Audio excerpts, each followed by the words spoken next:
Hi, మీ భూమి రికార్డులు మీకు తెలియకుండా మార్చేశారా? ఇది చాలా సీరియస్ అయిన విషయం. Andhra Pradesh right in land and pattadar passbook act 1971 ప్రకారం భూమి రికార్డులు మార్చే ముందు తప్పనిసరిగా నోటీస్ ఇవ్వాలి. నోటీసులు లేకుండా రెవెన్యూ రికార్డులలో మన పేరు మార్చితే అది చట్టవిరుద్ధం. వెంటనే మీరు చేయాల్సింది తహసీల్దార్ గారికి రాతపూర్వక ఫిర్యాదు ఇవ్వాలి మరియు ఆర్డీఓ అదేవిధంగా కలెక్టర్ గారికి ఫిర్యాదు చేయాలి. అవసరమైతే కోర్టులో కేసు వేయండి.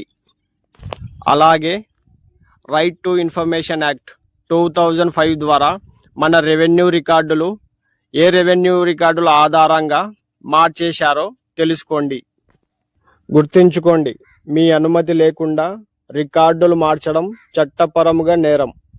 మీకు ఈ వీడియో నచ్చినట్టయితే మన ఛానల్ను సబ్స్క్రైబ్ చేయండి. Thank you for watching.